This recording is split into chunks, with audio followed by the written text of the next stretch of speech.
तुम्हारी बेफिक्री में मैं भी बेफिक्र रहा। राज की बात तो ये थी कि तुम पल पल दुख में काटते रहे जिंदगी और मुझे एहसास तक न होने दिया।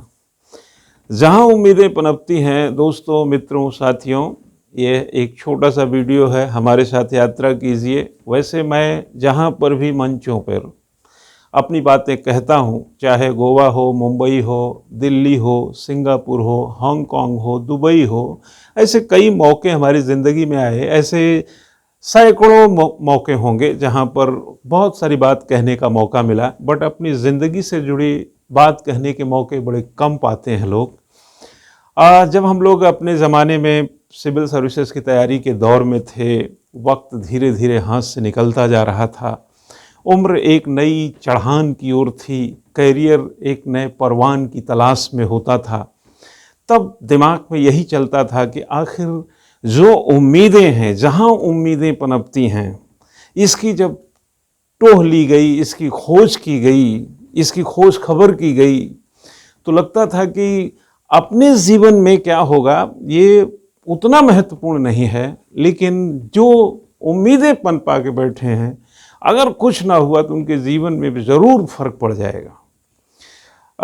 थोड़ी सी कहानी इस तरह की है कि सिविल सर्विसेज की तैयारी करने वाला प्रतियोगी जब अपने पूरे राह पर होता है, मंथन पर होता है, गंतव्य की ओर होता है, जीवन के तमाम उतार चढ़ाव के बीच उसको पाने की कोशिश में होता है, तो स्थिति कुछ भी हो, आर्थिकी कुछ भी हो, सामाजिकी कुछ भी हो, मनोवैज्ञानिक दृष्टिकोण कुछ भी हो, उस समय जीवन जीने की दिनचर्या कुछ भी हो, लेकिन एक ही मिशन होता है कि किसी तरह यूपीएससी की नैया पार हो जाए।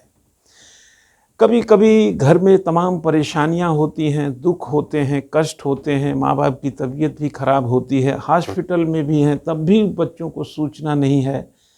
ऐसा दौर भी हम लोगों के टाइम में, हम लोग से मेरा मतलब मैं 2-2.5 दशक पुरानी बात बता रहा हूँ, जब हम लोगों के उस ज़माने में, उस दौर में, जब कई परिस्थितियाँ अपने आप सुधरती नहीं थीं, कई तरीके की कठिनाइयों में विद्यार्थी इसमें संलग्न रहता है।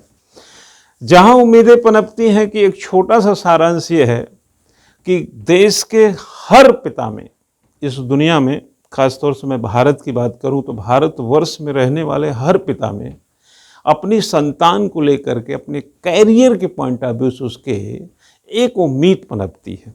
जहां उम्मीदें पनपती हैं और ये उम्मीद जैसे जैसे व्यक्ति तैयारी में, उसकी संलग्नता में, उसकी उम्र के साथ चढ़ाव लेता है, उठान लेता है, वो उम्मीदों का वृक्ष भी, वो जो पौधा था वो वृक्ष के रूप में तब्दील होता चला जाता है।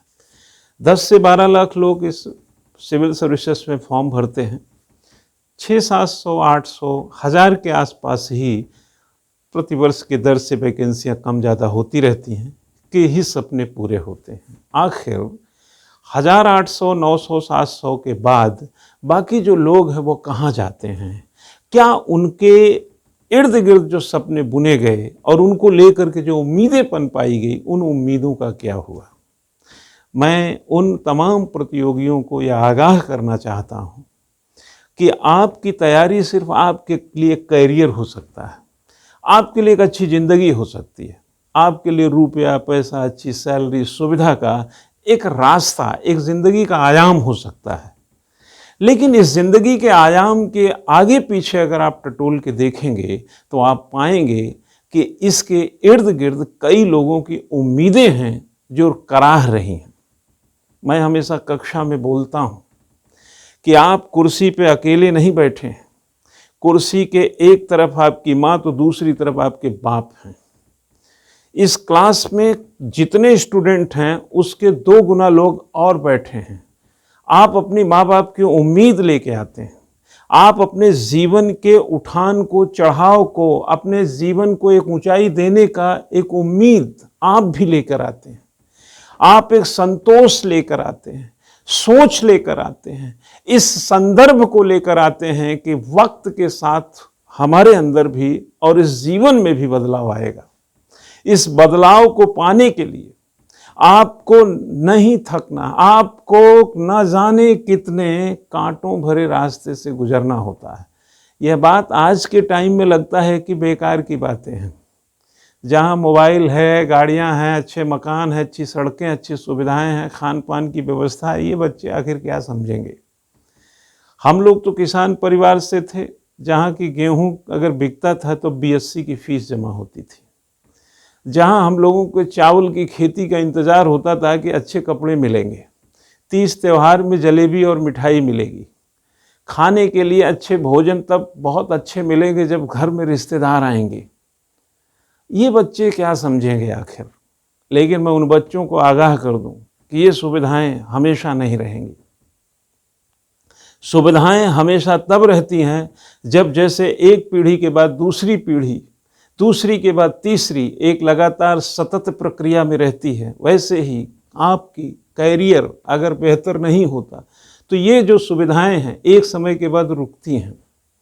सुविधा देने वाला बूढ़ा होता है, सुविधा देने वाला कमज़ोर होता है, सुविधा देने वाला आर्थिक रूप से भी कमज़ोर हो सकता है, शारीरिक रूप से भी कमज़ोर होता है, मानसिक रूप से भी कमज़ोर होता है। देर तक सुविधा में आपको बनाए रखने में शायद वो कामयाब नहीं होता है या नहीं भी हो सकता है, क्योंकि उम्र नौकरी है तो रिटायर्ड भी होंगे, रिटायर्ड होंगे तो पैसा कम होगा, जो वेतन मिलेगा आप तो पेंशन भी नहीं मिलती है, तो वे असुविधाएं बढ़ेंगी। लेकिन समय के साथ अगर आपका करियर है तो जीवन सतत प्रक्रिया में बना रहेगा। इसलिए उन तमाम प्रतियोगियों को मैं आगाह करना चाहता हूं कि जो सुविधाएं आज मिली हैं उन सुविधाओं का नाजायज कोई फ़ायदा मत उठाइए। आप जहां उम्मीदें पनपती हैं, आपके माँ बाप की छाती में आपको लेकर न जाने कितने उम्मीदें हैं। आप उन उम्मीदों पे खरा उतरने के लिए आपको बेजोड़ कोशिश करनी है। कक्षा में बैठ करके, घर के टेबल चेयर में बैठ करके आपको अपने ज़िंदगी के इर्द गिर्द जो कैरियर का ताना बाना है उसमें सम्मिलित होकर, संलग्न होकर लक्ष्य की प्राप्ति तक स्वयं को उभारे रहना, स्वयं को जागरूक किए रहना, स्वयं को चेतना से भरे रहने का काम आपको करते रहना है। वैसे तो मैं जागरण के मामले में ठीक ही हूँ, मैं भी अपने ज़माने के हिसाब से काफ़ी ठीक हूँ। मैंने पढ़ाई में भी ठीक ही था। ये बात और है कि कहाँ से कहाँ चला जाता है व्यक्ति, लेकिन मैं ठीक ही था। 2001 की बात है, मैं जहाँ उम्मीदें पनपती एक छोटी सी फिल्म भी बनाई थी। मैंने अपनी ज़िंदगी में सोचा था कि अगर मैं आईएएस नहीं बनूंगा तो मैं फिल्म और टेलीविज़न सीरियल बनाऊंगा। ये बात और है कि ट्रेनिंग भी लिया, कुछ छोटी मोटी पिक्चरें बनाई, दूरदर्शन के बहुत चक्कर लगाए, बात नहीं बन पाई। बात जहाँ बननी थी वहाँ बन गई होगी। लिखना, पढ़ना, सोचना, रिसर्च करना, विद्यार्थियों के बीच रहना, शायद यही ईश्वर ने हमारे लिए लिखा था। लेकिन मैं उन तमाम प्रतियोगियों को जो दाल चावल चोखा खा के दोपहर में एक नींद भी लेते हैं, शाम को रोटी सब्जी से गुजारा करते हैं और बहुत ज़्यादा अभी उनकी हैसियत आर्थिक रूप से मजबूत नहीं है, ग्रामीण पृष्ठभूमि के हैं, माँ बाप की अभी भी कमाई में उतना बड़ापन नहीं आया है, उन तमाम प्रतियोगी को संयम और संतुलन की ज़्यादा ज़रूरत है। नौकरी थोड़ी घटी है लेकिन उम्मीदें आपकी कम नहीं होनी चाहिए। सवाल बड़े हुए हैं लेकिन उत्तर को खोजने में कोई कमी नहीं रखनी चाहिए। मेहनत के लिए चुनौतियां बढ़ी हैं लेकिन आपके अंदर की ताकत घटनी नहीं चाहिए। और सबसे बड़ा सवाल कि जो अपने लोग हैं, माँ बाप, भाई बहन, जो आपको बड़ी अच्छी नज़रों से देखते हैं, आपके लिए रोज़ एक नई शुभकामना देते हैं और आपको लेकर के जो जिंदा हैं, मोहब्बत जो बहुत करते हैं आपसे, उनको निराश मत करना। इतना मेहनत करो, इस जवानी को कितना भी इस्तेमाल कर दो, ये खर्च होने के बाद चमकती है। यही एक ऐसी उम्र है जहाँ खर्च करो तो चमक आती है। इसको खर्च करने में कोताही मत बरतना। यही मेरी आप सभी को शुभकामना है, ये कहते हुए कि अगर खर्च में अव्वल रहे तो मुनाफा डबल का मिलेगा, धमाकेदार मिलेगा। जैसे दीपावली धमाका होता है ना, वैसे कैरियर का धमाका होगा। इन्हीं बातों के साथ मैं अपनी बात ख़त्म करता हूँ।